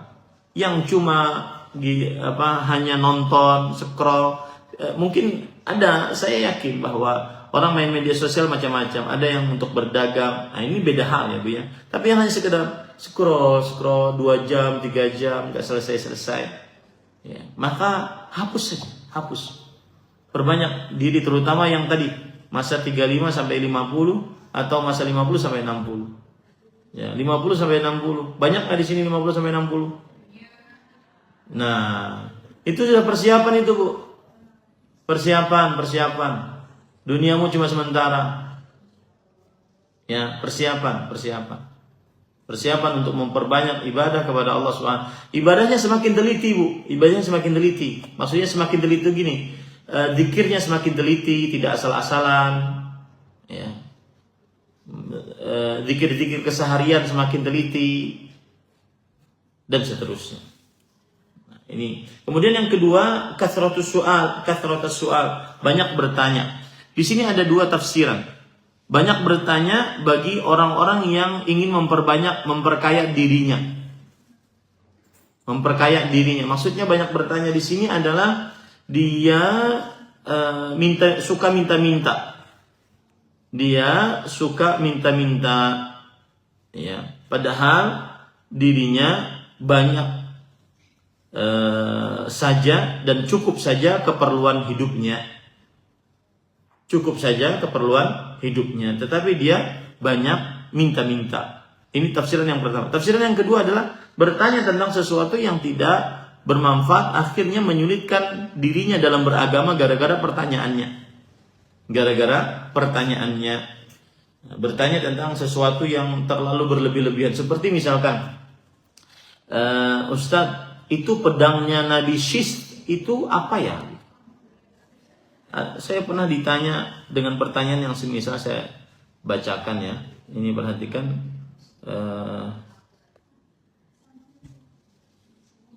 Ada pertanyaan yang sampai kepada saya. Apakah benar? Perhatikan Bu. Apakah benar asal usul seruling itu dibuat oleh iblis untuk mengganggu keturunan Nabi Syith? Apa dalilnya? Allahu a'lam. Saya enggak hadir ketika dibuat serulingnya. Kemudian juga ada perhatikan menarik, Syekh Shalih Fauzan hafizahullah. Beliau pernah ditanya, "Ya Syekh, apakah nantinya istri gubernur Mesir di dalam kisahnya Nabi Yusuf akhirnya menikah dengan Nabi Yusuf alaihi salam?" Apa jawaban Syekh? "Saya tidak menghadiri pernikahannya." Jadi terlalu berlebihan bertanya, akhirnya menyulitkan diri sendiri, ya. Akhirnya menyulitkan diri sendiri. Kemudian yang ketiga, idha'atul mal, membuang-buang harta. Di antaranya buang-buang harta, makanan yang mubadzir, banyak beli tapi tidak dimakan. Kalaupun tidak dimakan, tidak diberikan kepada orang yang memerlukan, ya. Kemudian juga merokok termasuk di dalamnya, buang-buang harta. Dan merokok lebih dahsyat keburukannya dibandingkan membakar uang. Karena merokok bisa membahayakan diri sendiri dan lebih lagi membahayakan orang lain, terutama anak-anak kecil. Berapa banyak dokter mengatakan anak-anak ini punya penyakit asma gara-gara bapaknya merokok. Betul apa betul? Nah, alhamdulillah Ibu, selesai pelajaran kita. Saya ada niatan untuk kita ujian.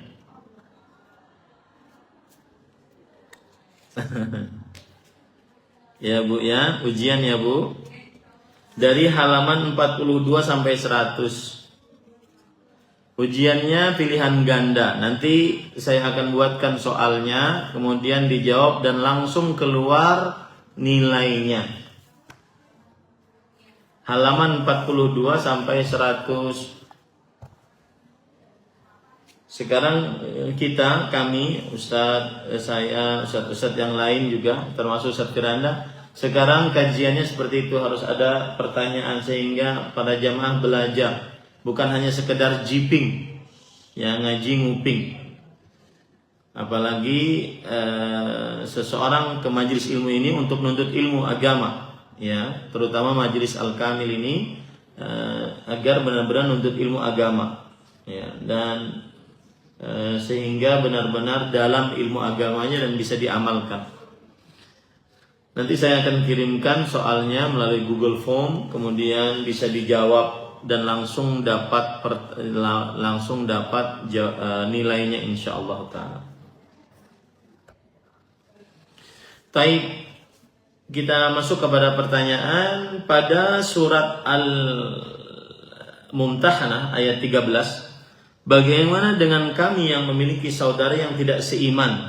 Apa batasan bersekutu?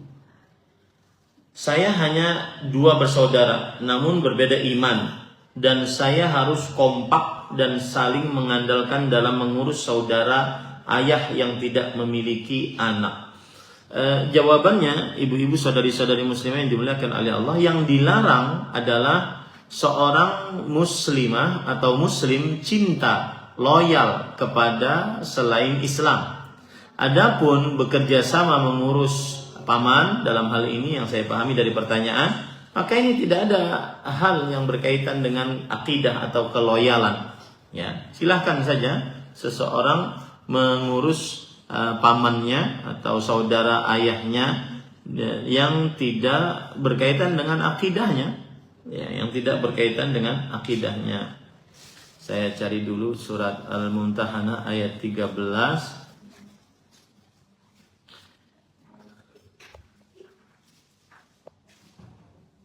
Allah Subhanahu wa taala berfirman di dalam surat Al-Mumtahanah ayat 13.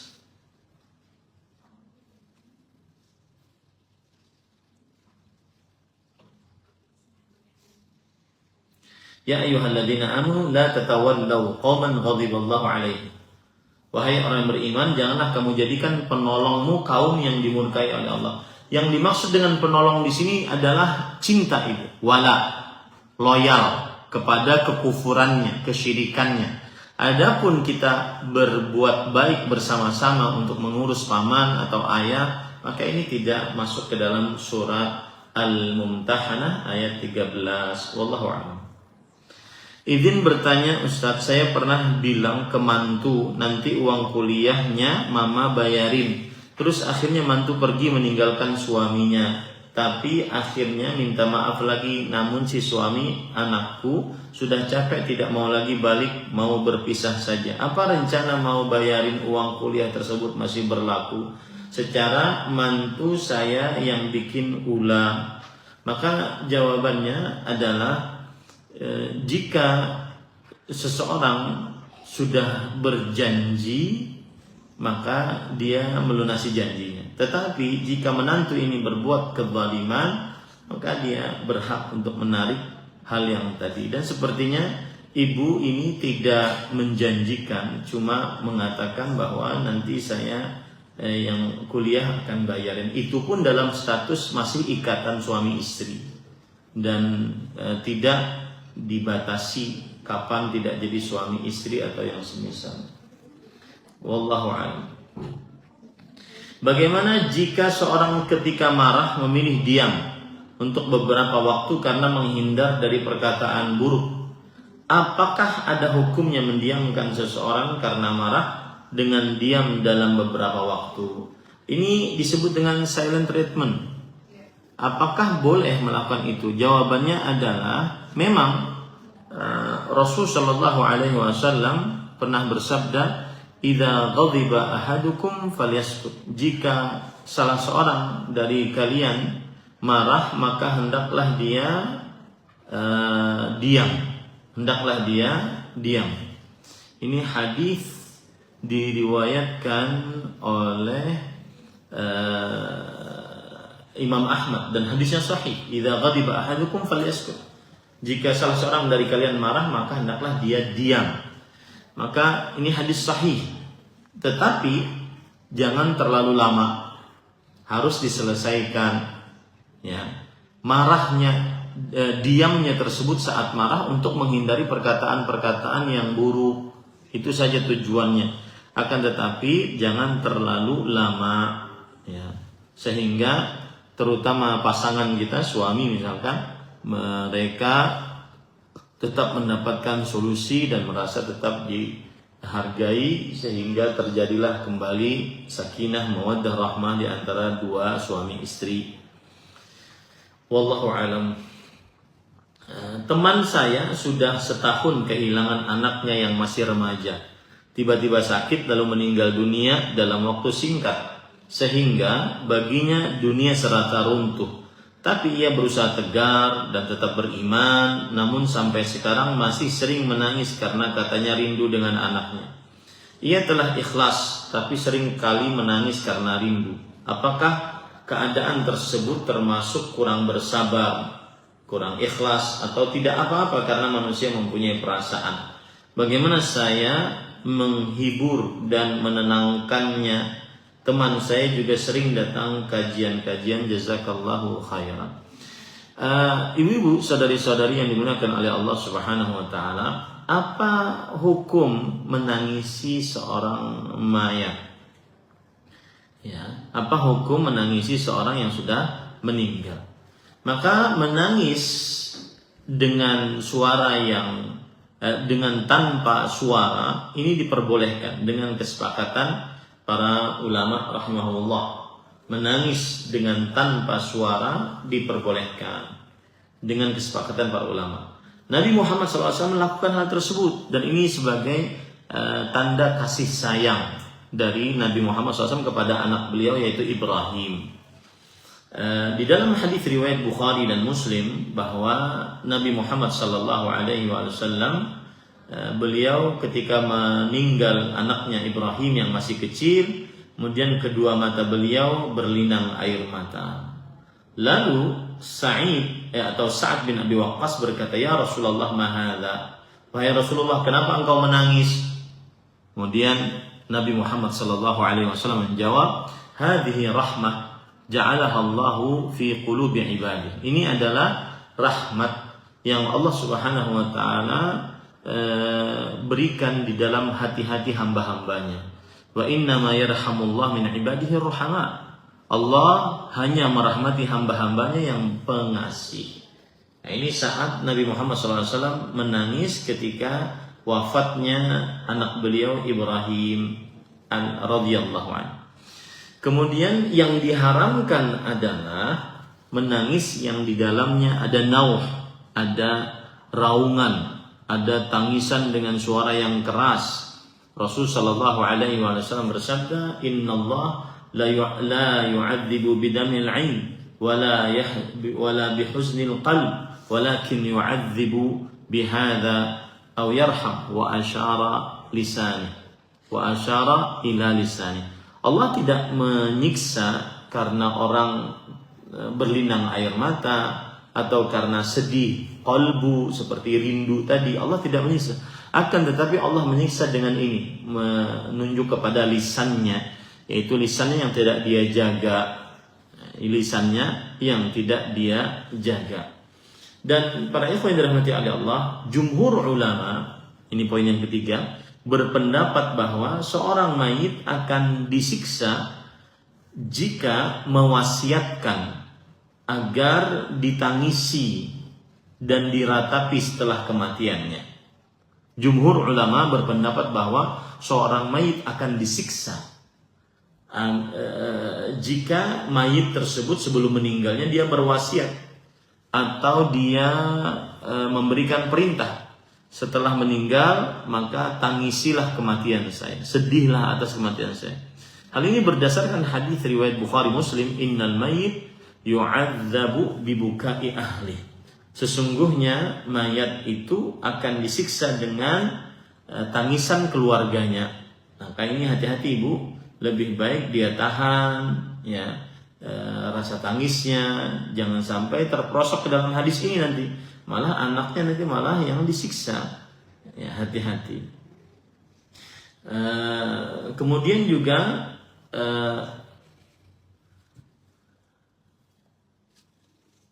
yang patut dilakukan saat kita sedang rindu dengan anak kita, apalagi anaknya mungkin belum baligh ya, maka pada saat itu berdoalah kepada Allah agar musibah ini mendapatkan pahala yang besar dari Allah Subhanahu wa taala, agar anaknya kelak menjadi penuntunnya masuk ke dalam surganya Allah Subhanahu wa taala. Nah, ini lebih utama daripada dia terus menangisi. Wallahu a'lam. Assalamualaikum warahmatullahi wabarakatuh, Ustaz. Assalamualaikum warahmatullahi wabarakatuh. Silahkan dulu. Ustaz, seandainya kita misalnya belanja di suatu warung, kemudian kita menginginkan cash dan dia menyediakan, maksudnya uang itu tunai, Ustaz. Nah, tapi ketika kita belanja, misalnya setelah belanja kan kita mau cashnya mungkin 100.000 atau 200.000, tapi dia charge kita 1.000 gitu, itu dibolehkan nggak atau termasuk riba, Ustaz? Charge atas apa ibu? Karena pengambilan uang yang misalnya cash tadi kan, misalnya 100.000 atau 200.000, dia menyediakan fasilitas itu, Ustaz, tapi dia charge itu. Kalau seandainya yang saya pahami dari pertanyaan ya Bu, Ibu akan belanja di sebuah warung atau sebuah toko. Kemudian toko ini tidak menerima QRIS ataupun kartu debit, tapi dia menerima uang cash. Nah, caranya uang cash adalah Ibu nanti membayar kepada dia dengan harga berlebih atas pertukaran ataupun pengambilan uang cash tersebut dari dia, dan itu sebagai pembayaran jual beli. Ini tidak boleh, Ibu. Ini tidak boleh karena itu namanya memaksa orang untuk mengutang. La yahillu bai' wa salaf. Tidak boleh jual beli dengan hutangan, nggak boleh ini. Ya, secara tidak langsung dia mengambil Ibu keuntungan dari selain jual beli dia.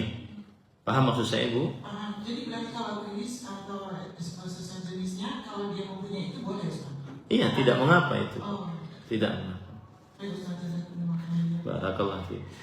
Dalam Quran surat Asy-Syura ayat 30 dikatakan musibah yang menimpa kita disebabkan karena maksiat. Apakah musibah karena sebab murni ujian saja? Jawabannya, Bu, bisa dua-duanya. Ada yang merupakan ujian karena Allah ingin menguji seorang hamba yang dia ahli ketaatan, apakah benar imannya tersebut, maka diuji oleh Allah. Dan tujuan musibah apabila fungsinya adalah ujian untuk mengangkat derajat. Adapun musibah apabila tujuannya adalah memberi siksa atas maksiat yang dilakukan, itu untuk menghapuskan dosa. Sebagaimana yang sudah saya sebutkan tadi, la yazalul bala'u bil mu'min hatta yamshi 'alal ard wa ma lahu min khati'ah. Masih saja musibah, bala dirasakan oleh seorang beriman dan sampai-sampai dia berjalan di atas muka bumi dan dia tidak memiliki satu dosa pun. Nah, ini adalah bisa kemungkinan itu adalah pengangkatan derajat, bisa kemungkinan itu adalah siksa yang disegerakan oleh Allah Subhanahu wa taala sehingga di akhirat dia tidak dapat siksa lagi. Wallahu a'lam. Apa bisa disimpulkan Allah marah jika hamba melakukan dosa besar? Iya, Allah marah jika melakukan dosa besar. Dan Allah marah juga melakukan dosa kecil. Ya. Tetapi kemarahan Allah atas dosa kecil tidak sama dengan kemarahan Allah atas dosa besar. Wallahu a'lam. Pertanyaan selanjutnya adalah, ketika kita melakukan dosa-dosa kecil dan lalai dalam ibadah, apakah menyebabkan Allah marah? Dan apakah marah Allah bisa kita rasakan? Jawabannya iya. Dosa-dosa kecil yang dilakukan terus-menerus dianggap oleh para ulama sebagai satu kali dosa besar. Perhatikan, Bu. Para ulama mengatakan al-israr ala saghirah hukmuhu ka hukmi murtakibil kabirah al-wahidah ala al-qawl al-masyhur. Mengerjakan dosa-dosa kecil secara terus-menerus dianggap sebagai satu dosa besar menurut perkataan para ulama yang masyhur. Ya, contoh misalkan perempuan di media sosialnya terus-menerus melihat laki-laki yang bukan mahramnya, terus sampai tidak ada perasaan takut kepada Allah karena akibat saking terus-menerusnya. Ya, dan subhanallah ibu-ibu, media sosial ini ya membuat seseorang tidak fokus dan membuat seseorang mengerjakan sesuatu akhirnya ingin cepat selesai. Membuat seseorang tidak istiqamah di dalam mengerjakan sesuatu. Saya beri contoh ya, Bu. Baca Quran. Orang yang sering main media sosial, dia tidak istiqamah baca Quran lama. Kenapa? Karena kebiasaan otaknya scroll per detik itu melatih otak untuk selalu berbeda-beda. Nah, ini hati-hati ibu-ibu, saudari-saudari muslimah. Dan hati-hati bukan kepada ibu-ibu saja, tapi anak-anak kita. Anak-anak kita. Ya, ini hati-hati. Sangat merusak. Assalamualaikum warahmatullahi wabarakatuh. Waalaikumsalam warahmatullahi wabarakatuh. Sebentar, Bu ya. Saya jawab satu lagi, Bu. Dan apakah marah Allah bisa kita rasakan? Jawabannya adalah iya. Salah satunya diantaranya adalah seseorang tidak tenang kalbu, urusan tidak lancar, kemudian keluarga berantakan, anak susah diurus, kemudian suami berselingkuh, na'udzubillah, dan seterusnya. Rezeki seret, ya, banyak hutang, malas ibadah, itu semua adalah hasil-hasil dari maksiat. Makanya para ulama mengatakan syu'mul maksiyah. Maksiat itu mendatangkan kesialan. Di dunia ini, Bu, tidak ada kesialan berdasarkan Al-Quran hadis Rasulullah SAW kecuali maksiat penyebabnya. Demikian. Wallahu a'lam. Nah, silakan Ibu. Assalamualaikum warahmatullahi wabarakatuh. Waalaikumsalam. Semoga Ustaz dan semua jemaah di sini selalu dijaga oleh Allah Subhanahu wa taala. Amin. Ustaz, saya ingin menanyakan tentang musibah-musibah yang sering kita mengabaikannya, semisal yang terjadi di diri kita sendiri, Ustaz. Misal kita tiba-tiba futur, biasa baca Al-Quran 1 halaman, tiba-tiba mungkin setengahnya. Satu itu, yang kedua, tiba-tiba kaki kita sedang jalan kebentok meja. Kadang-kadang apa yang kita sedang pegang itu jatuh, entah makanan, entah apa itu. Nah, ketika itu terjadi, kita sering mengatakan pada diri kita bahwa, ya Allah, Engkau marah sama aku, ampuni aku ya Allah, astagfirullah wa atubu ilaih. Itu yang selalu kita baca, Ustaz. Apakah itu cukup, Ustaz, untuk menutupi semuanya itu? Dan apakah itu benar yang kita lakukan? Baik. Satu lagi, apakah betul itu Allah sedang marah sama kita? Baik. Jazakumullah khairan, Ustaz. Bismillah, walhamdulillah, wassalatu wassalamu ala rasulillah wa ala alihi wa ashabihi wa man wala, amma ba'd. Yang pertama adalah masalah futur. Futur ini sebuah keniscayaan, Bu. Kepastian, pasti datang terhadap manusia. Karena kita orang-orang ahlu sunnah jamaah bermanhaj salaf meyakini bahwa al-iman yazid wa yanqus. Iman itu bertambah dan berkurang. Bertambah dengan mengerjakan ketaatan, berkurang dengan sebab kemaksiatan. Jadi kefuturan, kemalasan itu sebuah keniscayaan. Rasulullah SAW bersabda, Inna likulli amalin syirratan wa inna likulli syirratin fatratun faman kanat fatratuhu ila sunnati faqad ihtada wa man kanat ila ghairi dzalika faqad halak. Sesungguhnya setiap masa beramal ada masa semangat. Kalau masa semangat ada masa malas. Nah, tugasnya kita kalau sedang malas adalah berusaha kembali. Jangan dibiarkan dalam kemalasan. Berusaha kembali, banyak macam caranya. Berdoa kepada Allah, kemudian bertobat, sebagaimana Ibu sebutkan tadi, banyak-banyak beristighfar, banyak-banyak mengucapkan la haula wala quwwata illa billah, ya. Kemudian banyak-banyak memuji Allah, mengucapkan subhanallah. Dan ini saya berikan amalan kepada ibu-ibu, ma kuriba nabiyyun illa sabbah. Para ulama salaf mengatakan tidak pernah seorang nabi diberikan kesulitan hidup kecuali beliau bertasbih. Banyak-banyaklah bertasbih saat ada musibah, saat ada masalah, saat ada keresahan, kegelisahan, musibah. Seperti misalkan Nabi Yunus alaihissalam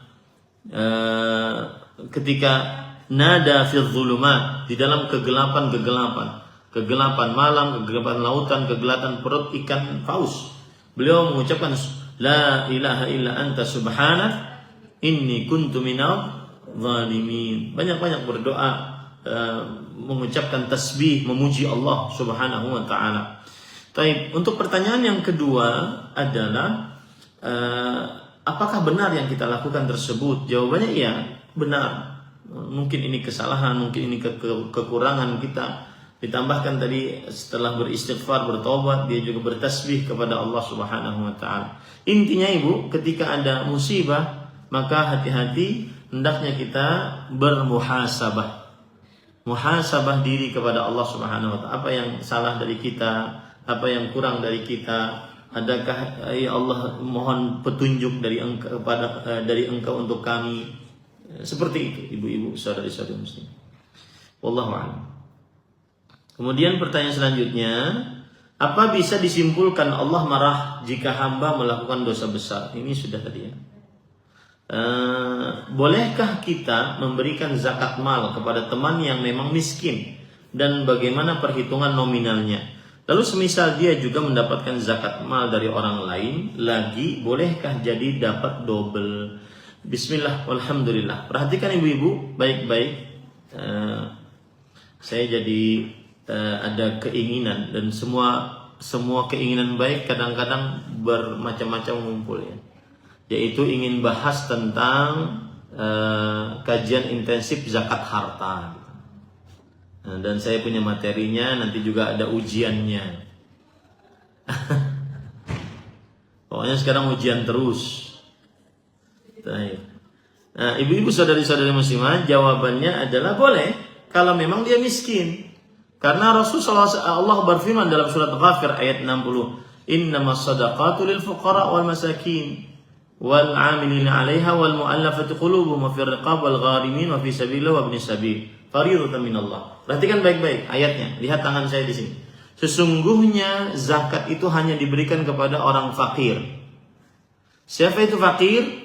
Fakir adalah orang yang tidak memiliki penghasilan sama sekali, atau memiliki penghasilan tetapi tidak sampai kepada setengah dari keperluannya, kebutuhannya. Yang kedua, miskin. Miskin adalah orang yang punya pekerjaan tetapi tidak mencukupi semua keperluan hidupnya, yang penting-penting ya, yang primer. Kemudian yang ketiga, mu'allaf qulubuhum, orang yang mu'allaf, baik orang yang baru masuk Islam yang diharapkan dia istiqamah dalam keislamannya, atau orang yang kafir yang diharapkan dia masuk Islam. Yang keempat, orang yang ingin memerdekakan dirinya, orang yang amil zakat, orang yang amil zakat. Ini 4 orang ini diberikan harta zakat, tidak ada batasan, berapapun kita berikan silahkan. Apa tadi Bu? Yang pertama fakir, yang kedua miskin, yang ketiga yang mu'alaf, yang keempat amil zakat. Ini diberikan berapapun, tidak ada hitungan-hitungannya. Kemudian yang keempat sampai ke 8, yang kelima sampai ke 8 adalah orang yang terlilit hutang. Maka ini diberikan zakat sesuai dengan hutangnya berapa, kalau bisa melunaskan hutangnya. Yang ketiga, orang budak yang memerdekakan dirinya, ini juga diberikan harta zakat sesuai dengan harta perbudakan dia yang tersisa, yang dia belum bayar sampai merdeka berapa. Kemudian yang ke-7 yaitu orang yang ibnus sabil, orang yang musafir kehabisan bekal di tempat safarnya, padahal di daerah asalnya dia kaya. Nah, berapa biaya yang dia perlukan untuk kembali ke daerahnya, itu saja dia diberikan zakat. Yang keempat, yang ke-8 adalah orang yang berjihad di jalan Allah, berapa yang dia perlukan untuk bisa berjihad di jalan Allah Subhanahu wa taala. Itu bedanya 4 ya, 4 yang pertama, 4 yang kedua. Ya, jadi seperti itu Bu. Lalu kalau seandainya si teman ini yang miskin ini sudah dapat zakat, tapi dia diberi zakat yang lain, bagaimana? Tidak mengapa. Tidak mengapa. Itu salah satu keindahan agama Islam. Wallahu a'lam. Asalkan dia dalam keadaan miskin, Ibu. Asalkan dia tetap dalam keadaan miskin. Kalau seandainya dia sudah kaya karena zakatnya, maka dia bisa mengatakan berikan kepada yang lain yang memerlukan, saya sudah mencukupi, walhamdulillah. Nah, pertanyaan selanjutnya, ada seorang akhwat mu'allaf, beliau ingin sekali menunaikan ibadah umrah, tapi qadarullah tidak punya mahram karena semua keluarganya masih kafir. Bahkan sempat ada penyiksaan oleh keluarganya ketika tahu beliau menjadi muslim dan beliau belum menikah. Dalam situasi seperti ini, apakah beliau boleh berangkat tanpa mahram tapi bersama rombongan yang insya Allah bisa saling menjaga? Saya berpendapat dengan pendapat para ulama, tetap tidak boleh Ibu. Ya, menikah dulu aja. Ya, cari mahramnya dulu. insya Allah cepat dapat. Ya. Kenapa? Karena banyak kejadian-kejadian yang ada, perempuan pergi berumrah atau berhaji tanpa mahram, akhirnya yang ada adalah godaan bagi laki-laki satu jamaahnya. Nah, wallahu a'lam. Apakah ada batasan kita harus menahan? Dan Rasulullah SAW bersabda, la tusafir mar'a illa wa ma'adhi mahram. Tidak boleh seorang perempuan bersafar kecuali bersamanya mahramnya. Itu dalilnya. Seorang mu'allafah tidak pergi berumrah tanpa mahram. Dan kalau seandainya sampai meninggal Ustaz tidak punya mahram, bagaimana? Dan akhirnya dia tidak bisa berumrah atau berhaji, maka jawabannya tidak ada kewajiban. Kewajibannya adalah yang punya mahram. Wallahu a'lam. Apakah ada batasan kita harus menahan amarah dengan diperbolehkan marah? Misalnya ada orang yang menghina agama kita, Rasulullah, atau menghina dan menyakiti fisik atau perasaan orang tua kita. Bolehkah kita marah? Jawabannya adalah kalau untuk agama iya. Untuk penghinaan terhadap Allah, untuk penghinaan terhadap Rasulullah, untuk penghinaan terhadap Al-Quran, penghinaan terhadap syiar-syiar Islam atau hal-hal yang terhormat di sisi Allah, maka kita boleh marah karena Allah. Adapun untuk keperluan pribadi, maka bersabar lebih afdal, bersabar lebih afdal dan memaafkan. Nah, wallahu a'lam. Jika kita pernah berhutang kepada bapak dan belum sempat bayar, sekarang bapak sudah wafat, apakah saya harus tetap bayar? Apakah boleh bayarnya ke sedekah saja, misal pembangunan masjid, atau dibagikan ke ahli waris? Dibagikan ke ahli waris, karena itu harta bapak dan bapaknya sudah meninggal, dan harta peninggalan bapak sebagai warisan, maka dibagikan ke ahli waris. Wallahu a'lam. Kemudian pertanyaan selanjutnya adalah, tetangga kami memiliki pohon mangga di depan rumah kami. Saat musim berbuah dan mangganya jatuh sendiri dari pohon, mereka tetangga tidak melarang bagi siapapun yang mengambil. Siapa cepat dia dapat. Sebaliknya jika ada yang mengambil langsung dari pohon, mereka tetangga sering menegur orang-orang yang langsung ambil tersebut. Bagaimana hukumnya untuk kami memakan mangga yang kami dapat saat jatuh dari pohon? Maka agar lebih wara adalah bertanya ini halal atau tidak. Kalau secara adat kebiasaannya yang sudah jatuh, Ustadz dihalalkan karena saya pernah ambil dan dia melihat, dia mempersilahkan, maka ini berarti al-adah muhakkamah, kebiasaan menjadi hukum. Ya, kebiasaan menjadi hukum. Assalamualaikum Ustaz.